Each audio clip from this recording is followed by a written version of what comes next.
de regreso, como saben, pasamos a las intervenciones de las sedes. Adelante, Dora. Gracias, doctora. Las sedes que participan el día de hoy se presentarán en dos bloques con dos preguntas dirigidas y mencionando los créditos correspondientes a sus participantes. Entonces, comenzamos y damos paso a la doctora María Luisa Arzola López de la Universidad Autónoma de Baja California Sur. Adelante, doctora, su micrófono. Gracias, Dorita. Buenas tardes. Pues agradecemos profundamente la oportunidad que nos dan de seguir participando en este seminario. Como siempre, las participaciones han sido sumamente interesantes. Gracias, doctora Suárez, por su valiosa y enriquecedora exposición. Fue una ponencia bastante enriquecedora. Y sobre el comentario del doctor José, pues todos esperamos consultar esa premisa, esa encuesta que tiene para nosotros. Bien, colegiada entre varios docentes de esta sede, la maestra María de los Ángeles Pérez y Claudia Berenice Peña Díaz realizan la siguiente pregunta. ¿De qué manera podemos los docentes preparar a los y las egresadas para afrontar la frustración y los desafíos de desempleabilidad, especialmente en un contexto marcado por las recientes políticas de austeridad que afectan tanto al sector público y al privado? La siguiente pregunta es redactada por el profesor Juan Manuel González y dice: ¿qué papel juegan las facciones políticas y el clientelismo en el acceso, permanencia y ascenso en el empleo público de América Latina?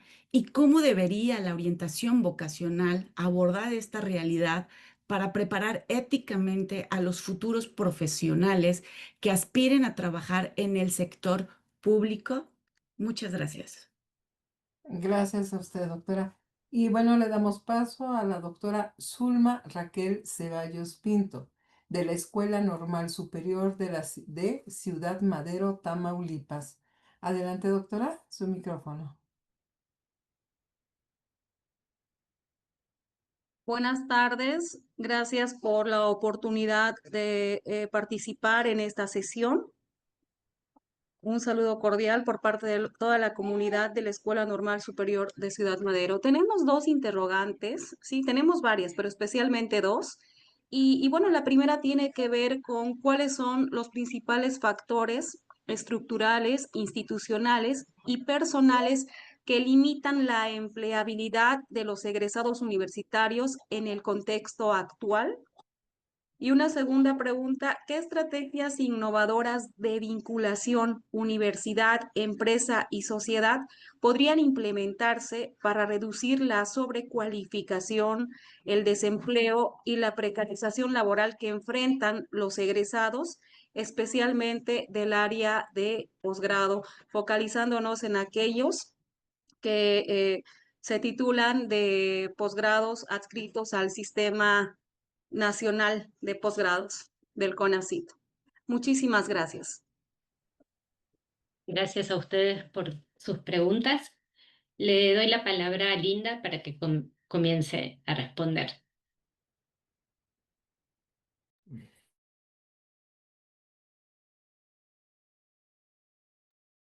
Linda, tu micro. ¿Ya? ¿Me oye? Listo. Listo. Mira, bueno, María Luisa, hiciste una pregunta, pues, difícil. Ambos hicieron preguntas que no son fáciles de contestar, pero yo creo que hay una cuestión importante en el sentido de cuando dices de qué manera podemos preparar a los egresados. Yo primero pienso que poner la palabra preparar, más bien, pongamos formar, para que no sea prepararlos para la desgracia o prepararlos para, sino vamos a formarlos. Y esto significa una construcción pedagógica. Yo quiero poner el énfasis en eso. O sea, no podemos pasar a darles algo que ni siquiera nosotros sabemos cómo.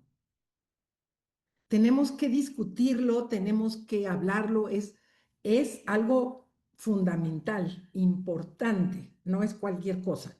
No es, ahora vamos a ser los líderes, sobre todo cuando el mercado de trabajo académico es tan precario. Nuestros jóvenes entran, no tienen seguridades, no tienen, hacen postdoctorados, o sea, ni siquiera nosotros hemos podido resolver el problema dentro de nuestros ámbitos. Entonces, es una cuestión que tenemos que empezar por discutir. Tenemos que empezar por ver cómo para cada una de estas, más que prepararlos para la desgracia, más bien es en formarlos para las funciones de reflexión, críticas, la acción, o sea, ¿cuáles son en realidad estas capacidades que nosotros mismos no hemos podido desplegar en los mercados de trabajo donde estamos nosotros? Entonces, yo sí creo que la universidad tiene una tarea fundamental, porque es en donde los estudiantes y las estudiantes, incluso por currículum oculto, aprenden a que el mercado de trabajo es precario. Entonces, a mí, ¿qué podemos hacer? Por supuesto, lo que sí podemos hacer es hacer bien nuestro trabajo, preparar nuestras clases, todo lo que hacemos y lo hacemos de una manera seria.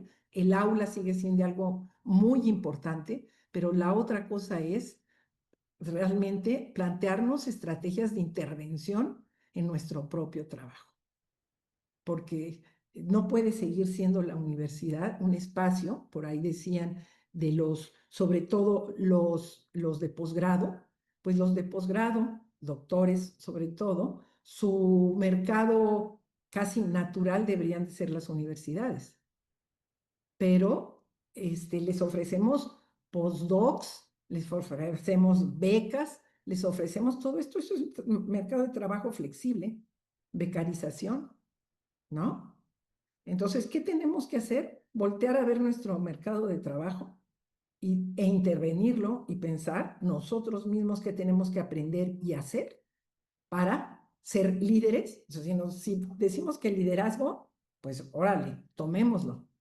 Si decimos, o sea, ¿cuáles son esas capacidades que nosotros requerimos desarrollar para poder intervenir nuestro propio mercado de trabajo, ¿no? O sea, a mí sí me parece que diste en el clavo en el ámbito de que es una postura política, ¿no? Y la otra, ¿qué papel juega el clientelismo? Bueno, una de las cosas que es importante es darnos cuenta que el sector público cuando menos en México, no sé cómo está el resto del mundo, es la verdad, ¿no? O sea, voy a hablar de México. Es un empleador, mal empleador ahora, tiene salarios bajos en términos relativos, muy bajos, muchas veces incluso, pues, las jubilaciones y demás son bajas también, y están contratando también sin ISSSTE, pues el ISSSTE, el que toca ahí. Entonces, no es un buen empleador. Y al mismo tiempo, se ha bajado muchísimo en términos de la proporción o de la participación que tiene como empleador en el país. Porque después de que vino, sobre todo del 80 para el 2011, la proporción de empleos del sector público bajó muchísimo. Entonces, el clientelismo juega, yo creo que muchísimo, no lo he estudiado, pero mi percepción es que el clientelismo juega muchísimo y que es un sector muy segmentado, ¿no? Pero además de que es un sector muy segmentado, en general es precario. Entonces, no te pude contestar lo de qué papel juega el clientelismo porque es nada más lo que yo siento, no lo he estudiado. Y la otra, Zulma, factores estructurales, un montón, ¿no? Casi que el problema es estructural, la desigualdad es estructural, tenemos problemas de pobreza muy importantes, de desigualdad muy importantes, de cultura empresarial terriblemente explotadora y de poca responsabilidad nacional.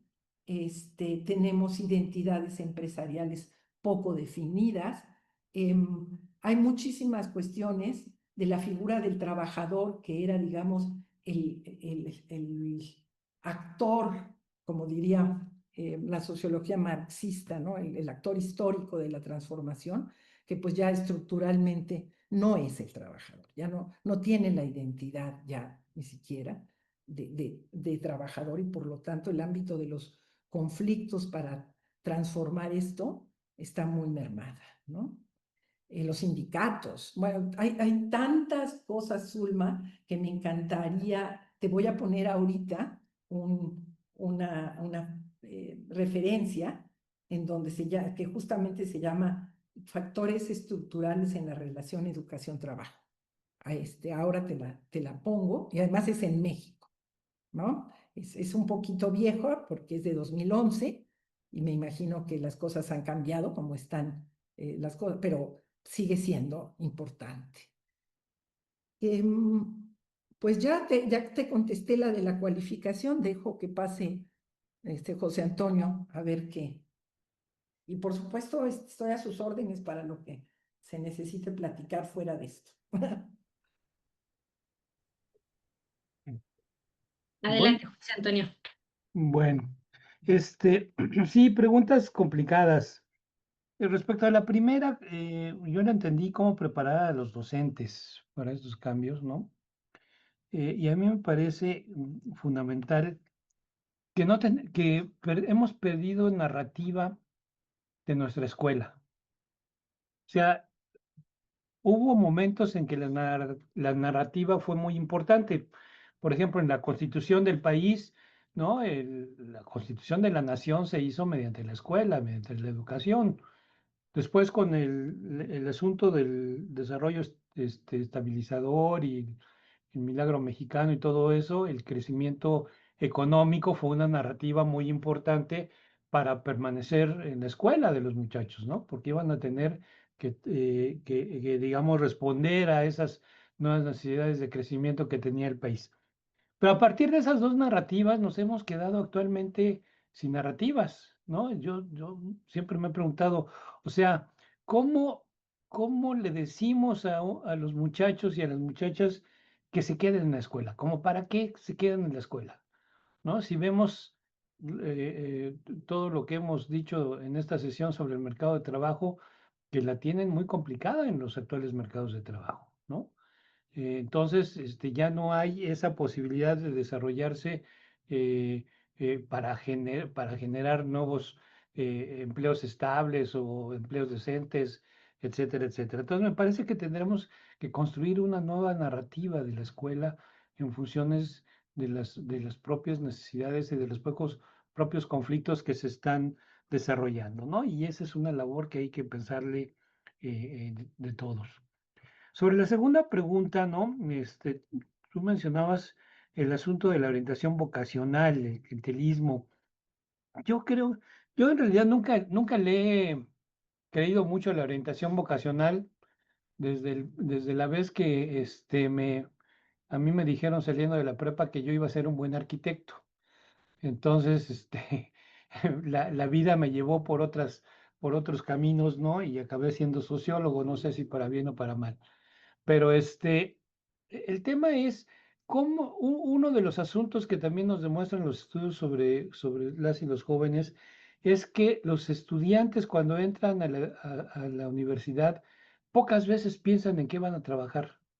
O sea, es un asunto que se plantean prácticamente al final de su carrera, ¿no? Pero nunca se imaginan, nunca tienen como un escenario en donde quisieran trabajar. Y me parece que es un asunto que habla más bien de orientación vocacional, de orientación ocupacional.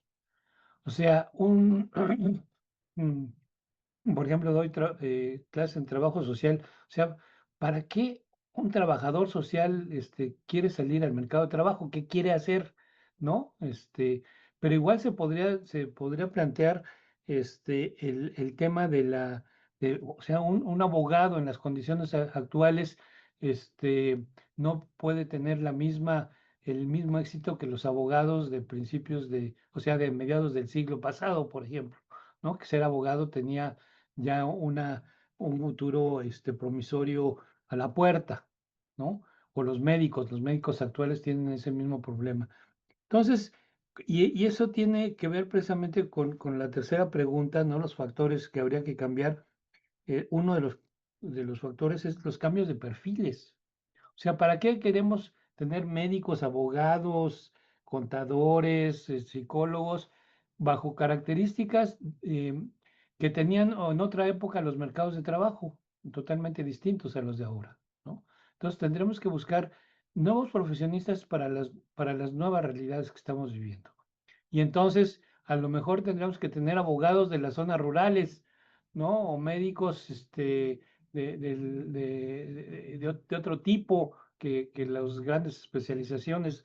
No lo sé. Ahí habría que hacer un cambio de perfiles fundamentales. Pero fundamentalmente es un problema estructural, ¿no? Y entonces los factores que estamos revisando acá, pues son factores que, por ejemplo, a los empresarios nunca les hemos podido convencer de que tienen que repensar sus formas de contratación, ¿no? Y entonces siguen pensando que van a contratar esclavos, ¿no? No, profesionistas. Entonces, los mercados de trabajo los tenemos que cambiar. Y sé que eso es difícil porque esos son cambios estructurales. Y sobre la cualificación, la cuarta pregunta. Eh, Creo que tiene que ver precisamente con un asunto que le hemos ido perdiendo en algún sentido en muchas de las carreras, por ejemplo, la propia de la mía, la de sociología, la experimentación, ¿no? Creo que tenemos que trabajar más en campos donde el estudiante cree experiencia, ¿no? Se forme en la experiencia, más que en cuestiones etéreas, en la experiencia concreta práctica, ¿no? Y de ahí que surja obviamente la reflexión conceptual y las teorías, pero pocas veces se tiene esta cercanía con la propia experiencia, más que casi como servicios profesionales o actividades profesionales al final de las carreras. Y yo creo que eso debería ser una parte importante del currículum de nuestros estudiantes en educación superior, ¿no? Que tuvieran desde entrada acceso a los problemas que se van a enfrentar afuera de la escuela. Y me parece que es un asunto relevante. Ok, aunque nos dejó la duda de cuándo va a salir la encuesta. Ah, bueno, esperamos tener lista, bueno, la publicación, supongamos que es rápida, pero la tendríamos yo creo que a principios del año que viene. La idea es que tengamos el texto listo antes de terminar el año. Gracias, doctor. Bueno, Nada. continuamos con el segundo bloque y damos paso a la palabra al maestro Luis Enrique Frías Reyes de la Escuela Superior de Comercio y Administración, Unidad Tepepan del Instituto Politécnico Nacional. Adelante, maestro. Hola, ¿qué tal? Muy buenas tardes, muchas gracias. Muchas gracias por cederme el uso de la palabra. Aprovecho para hacer extensivo el saludo de la maestra Judith Marina Fumperosa Mesa, directora de la comunidad de la Escatepepan y también de la comunidad de la Escatepepan. También un saludo a los ponentes responsables de sedes y participantes de este curso interinstitucional. Y a título personal, pues agradecer a los compañeros participantes de la Comunidad de Tepepan que me han apoyado para poder realizar las interrogantes que voy a expresar a continuación. La primera es de la doctora Rebeca Meléndez Flores y me tomé la libertad, porque son extensas las preguntas, junto con el maestro Rafael Baldovino Castellán. Ellos parten de la premisa de que las empresas como Liverpool, Volkswagen, entre otras, son ejemplos de compañías que cuentan ya con sus propias universidades o programas de formación corporativa. Obviamente, estas están diseñadas para alinear las habilidades de los empleados con objetivos estratégicos dentro de la organización. Bueno, sabemos que tienen ventajas y desventajas este tipo de universidades sobre las instituciones de educación superior públicas en México. ¿Cuáles serían estas ventajas y desventajas? Y junto con ello se hace la pregunta al maestro sobre cuál es la importancia del gobierno federal, cómo se involucran las instituciones de educación superior, sobre todo las partes tecnológicas, con la cúpula empresarial. Esto es por un lado la preocupación de los docentes y por el otro, parte de cómo integrar el desarrollo de las habilidades blandas en los estudiantes, el uso de la inteligencia artificial. Y estas premisas o estas dudas las tienen el licenciado Guillermo Antonio Ramírez Galeana, la maestra Alda Lorena Preciado y la maestra Yolanda Chávez Gris. Muchas gracias y pues seguimos atentos a su amable respuesta. Gracias, maestro. Y bueno, cerramos el bloque y la participación de nuestras sedes del día de hoy con la maestra Carla Ivette Mata López de la Universidad Autónoma de Tamaulipas, Unidad Académica Multidisciplinaria de Río Bravo. Adelante, maestra. Buenas tardes. Muchísimas gracias por cederme la palabra, una excelente ponencia. Muchísimas gracias, doctores, por darnos un poquito de su conocimiento. Muy interesante ver cómo está en la actualidad el mercado de trabajo. Y bueno, sobre este contexto, el maestro José Luis Medina Rentería, hablando sobre la empleabilidad, análisis del concepto, en uno de los párrafos decía, la empleabilidad es un constructo complejo y dinámico que depende tanto de los factores internos como externos. La pregunta es, ¿hasta qué punto la empleabilidad es responsabilidad del individuo frente a las instalaciones educativas y el mercado laboral? Y por otra parte, el maestro Darío Anselmo Mata Berlanga pregunta, a pesar de que en México el servicio social y las prácticas profesionales son componentes obligatorios en la mayoría de los programas universitarios, persiste la duda sobre su impacto real en la inserción laboral, por lo que cabe preguntar, ¿en qué medida estas experiencias han contribuido efectivamente al fortalecimiento de la empleabilidad de los egresados, más allá de cumplir como un requisito institucional? Muchísimas gracias. Gracias, doctora. Gracias. Perdón. Gracias por sus preguntas. Le doy la palabra a María Plinda. Yo creo que ahora empieza Happy, ¿no? ¿Parece? Bueno, entonces si quieren, está bien. Este, híjole, a mí el tema, cuando me dicen habilidades blandas, me da casi escalofrío porque me parece que las habilidades blandas deben ser habilidades duras, ¿no? Porque uno de los elementos centrales que deberíamos de formar en nuestros estudiantes es la crítica, el análisis de las situaciones que se le presentan y no el sometimiento, que es una de las preocupaciones que nos dio al conocer los primeros resultados de las encuestas. Em, Me parece que recuerdo mucho una serie también de encuestas que se le hicieron a los empleadores y los empleadores sintetizaban el asunto diciendo, a ver, no me preparen muchachos, yo lo que quiero es buenos trabajadores, no obedientes, que no me generen broncas y que me hagan las cosas, ¿no? Es en realidad lo que estaban queriendo los empleadores, ¿no? Me parece que lo que tendremos que estar elaborando es gente más crítica, más analítica de las situaciones y tomadores de decisiones sobre las situaciones que se le presentan, ¿no? Y me parece que esto es un asunto que es todavía una ausencia muy clara en muchas de nuestras universidades. Por eso es que las empresas generan sus propias universidades, porque lo que quieren es adecuación a sus objetivos y lo que tendremos que tener son ciudadanos de otro tipo, ¿no? Más analíticos, como decía yo. Entonces, me imagino que ahí el de las habilidades blandas que se quieren promover deberían ser habilidades duras, ¿no? Por una parte. Eh, Pregunta, ¿qué tanto la empleabilidad es responsabilidad del individuo?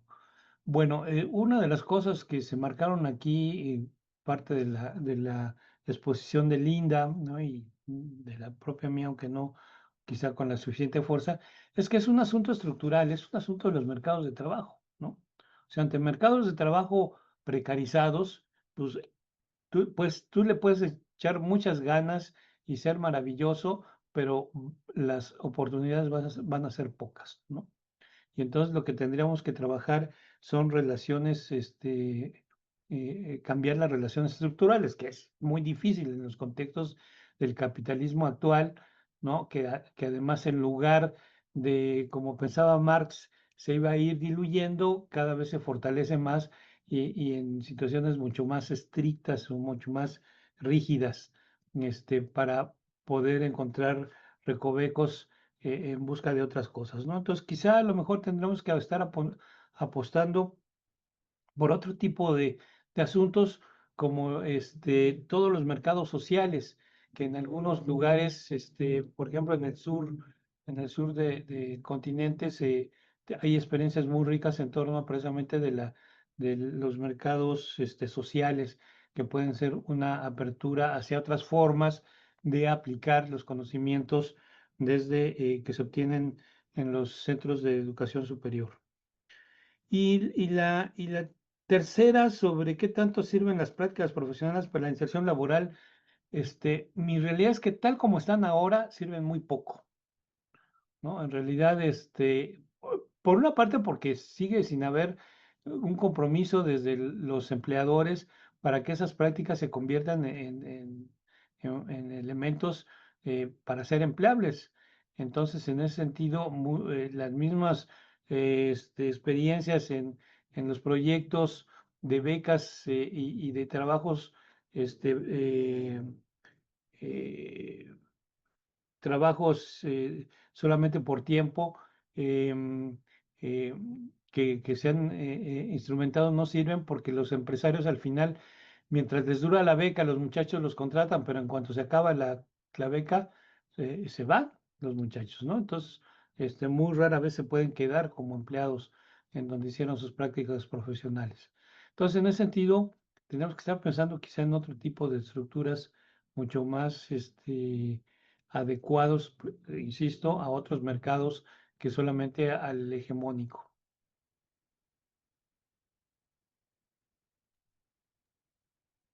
Ya. Gracias. Linda. Gracias, gracias, Leti. Bueno, mira, Luis Enrique, esto de que las empresas ponen sus universidades. Yo hice un estudio con la Universidad Motorola al respecto y realmente, pues sí, es cierto que les da a los trabajadores un sentido de identidad y de protección muy importante. Sí, no es nimio que una empresa tenga su universidad.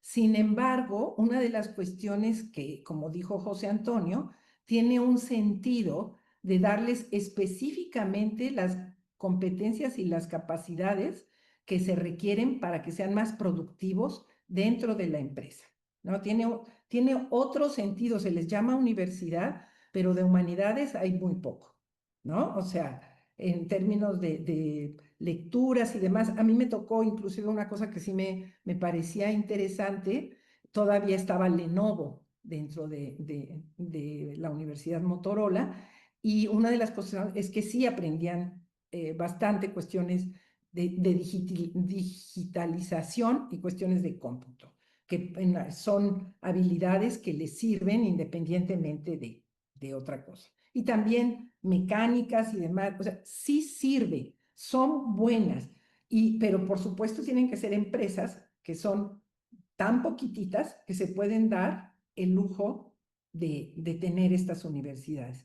Pero por otra parte no están hechas cuando menos Motorola para los puestos altos, está hechos como la universidad obrera, digamos, ¿no? O sea, está hecha para las personas que están en la base y sí se les dan premios y hay un montón de cuestiones en donde hay competencias al interior entre los estudiantes y demás. Entonces, no es una universidad en sí misma, como puede sustituir a los otros, pero sí son cursos de capacitación muy importantes. Yo no sé si ustedes se acuerdan cuando existía ARMO. Era un lugar en donde era público, en donde se les daban capacitación a los obreros y a los empleados. Entonces, básicamente es lo mismo, pero por empresa, ya no es pública, sino que es por empresa y sí tiene resultados en términos de que se sienten protegidos y sobre todo les da mucha identidad y pertenencia a los obreros o trabajadores, porque ya la palabra obrero, aunque ahí en Motorola sí son obreros, sí tienen todavía incluso el uniforme de Motorola, van uniformados, ¿no? Entonces, pues yo diría que este tipo de empresas como Liverpool y demás, dentro de los mercados horriblemente depreciados y fatales, son de lo mejor, pero son de lo mejor no en un sentido que van a sacar al país adelante, porque pues son muy pocas, ¿no? Son muy pocas. Yo no sé cuántas universidades empresariales hay en el país, pero aquí está la de Motorola, pero no sé, es la única que yo sepa que está en Morelos, ¿no? Entonces, bueno, no sé si respondo tu pregunta, pero sí tiene ventajas en términos de identidad y de sentimientos de pertenencia de los trabajadores. Y eso significa mayor productividad, sin duda, ¿no? Ahora, no creo que esté cambiando mucho la cuestión de la igualdad y demás, incluso al interior de la empresa. Lo de la inteligencia artificial, Luis Enrique, me parece fundamental. Hay una diferencia enorme, enorme. También he trabajado estudiando la náhuatl de Mérida al respecto, y lo que pasa es que ya llegan, cuando vemos las nuevas generaciones, primero y segundo, que son las que he estudiado, ya llegan con el estudio de la inteligencia artificial, porque vienen de las mismas preparatorias, en donde incluso de las preparatorias Anáhuac, ¿no? Esta es la Universidad del Mayab, pero es de la Anáhuac, y ya llegan con todas las capacidades tecnológicas. En cambio, a nosotros, en nuestras universidades públicas, no llegan con ese bagaje. Entonces, hay una diferencia de inicio enorme, y la universidad pública, sobre todo, tiene que hacer un gran esfuerzo porque aprendan. Inteligencia artificial es algo importantísimo. Se tiene que incorporar, pero sobre todo junto con la incorporación de la inteligencia artificial y todas las cuestiones de computación y demás, están las otras habilidades que, como dice José Antonio, deben de ser fuertes. O sea, la inteligencia artificial así nada más, para mi gusto, hace daño. Entonces, tiene que venir, por supuesto, con un componente muy importante de conocimiento y al mismo tiempo de reflexividad, porque lo que te da la inteligencia artificial es información. El conocimiento lo tienes tú.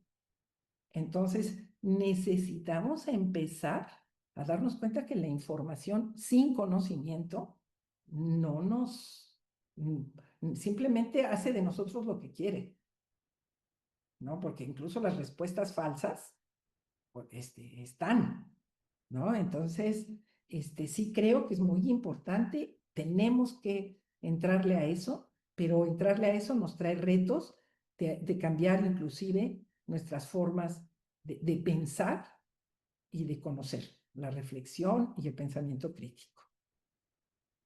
Y en términos de perdón, Carla, responsabilidad de los individuos, pues eso es lo que nos quieren hacer creer, ¿no?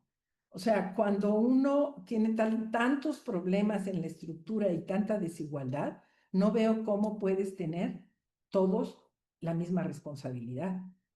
Cuando hay rechazo, por ejemplo, en la UNAM, para hablar, ellos tienen para hacer una empleabilidad también tiene que ver con el apellido de la universidad en la que estás, ¿no? Porque no es lo mismo que para el empleador, uno que salió de la Universidad Ruiz Cortines, ¿no? Que está en Chalma, no es lo mismo que el mensaje que le da que salió de una autónoma estatal o de una privada de prestigio. Es bien diferente, pero no tienen, uno no puede decir, ay, sí, yo quiero entrar a tal universidad. De hecho, dentro de esta análisis que hice de la encuesta nacional de estudiantes, que es de 2022, que hizo la SEP, una de las cuestiones que sale clarísimo es que hay un 30 y tantos % de los estudiantes de primer ingreso no está en la universidad que era su primera opción. No quería, no está ahí. Entonces no veo cómo los podemos responsabilizar de cosas que no podemos hacer. ¿No? Entonces, no, o sea, yo creo que esto es una de las cuestiones perversas de la empleabilidad. Y la otra cosa, el servicio social. Uy, esa es una cuestión súper importante. ¿Sirve? Claro que sirve. Pero nosotros mismos, ahora cuando te llega alguien para hacer servicio social, lo ponemos a hacer fichas en lugar de que sea lo que dice José Antonio, salir al campo y demás. Y tiene que ver, por supuesto, mucho con que el campo está lleno de violencias, y entonces, bueno, hacer trabajo social comunitario y demás ya no es tan fácil. Y por otra parte, la relación con las empresas muchas veces es vil explotación lo que hacen, y los meten a sacar otra vez el trabajo del otro, pero sin ninguna enseñanza. Ahora, ¿qué sirve curricularmente? Sí sirve. Sí sirve.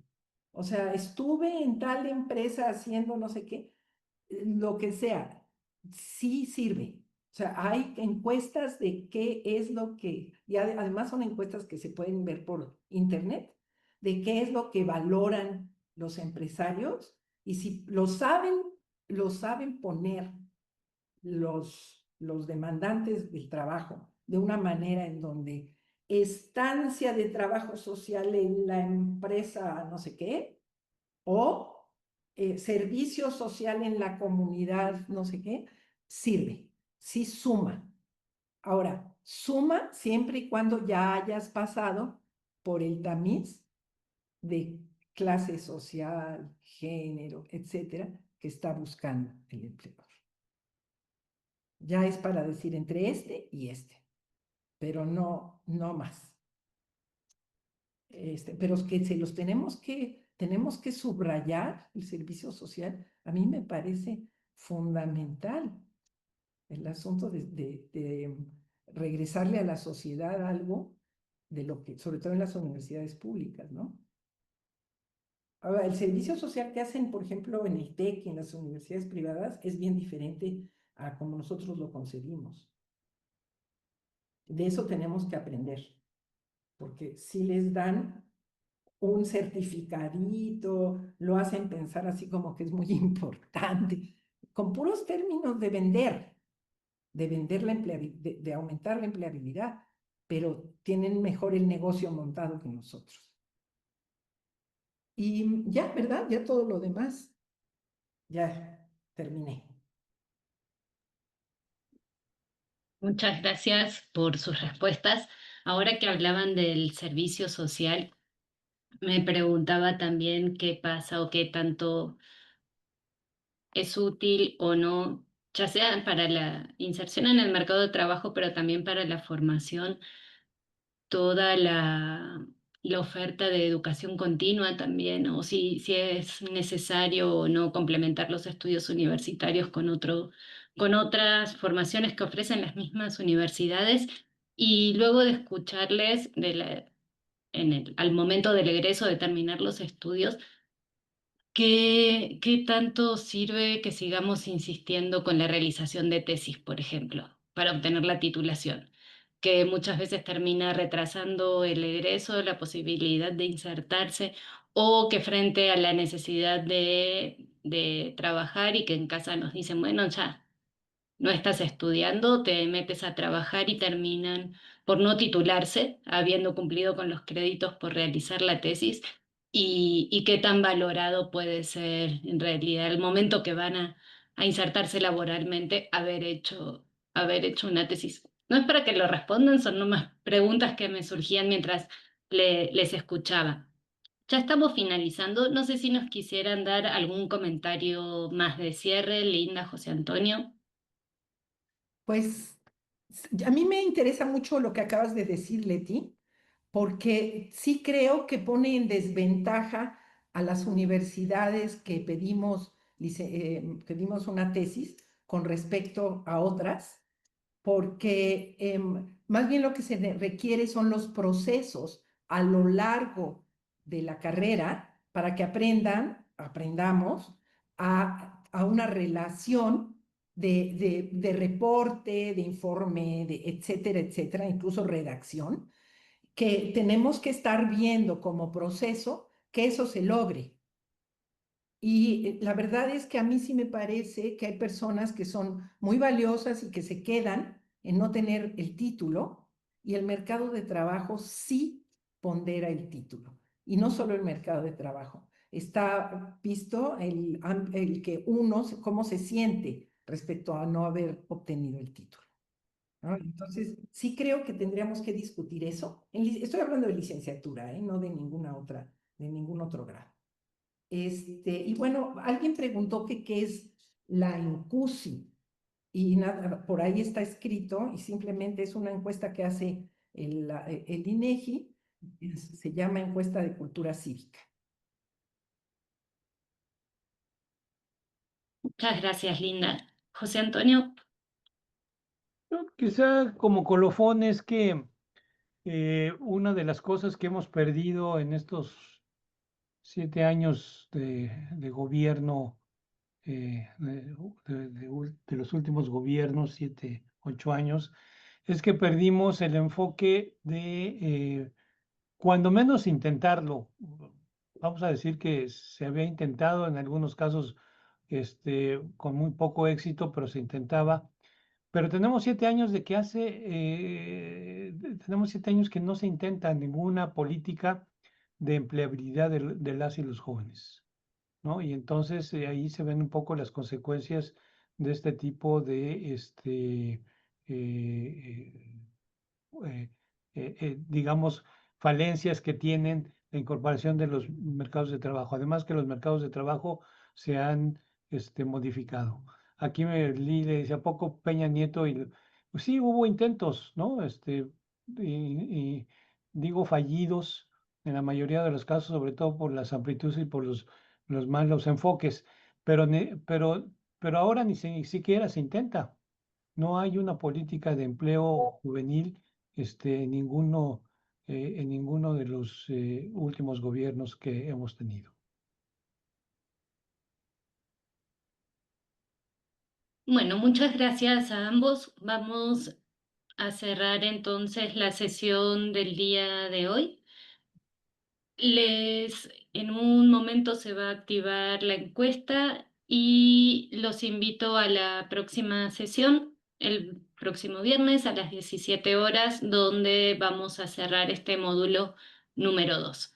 Gracias a todas y todos por su participación, a nuestra ponente y a nuestro comentarista por sus exposiciones del día de hoy y atender a nuestras inquietudes. Muchas gracias, Leti. Muchas gracias a todos Gracias, por estar. gracias de ti. A ustedes y a todo el equipo que permite que tengamos este curso, por supuesto.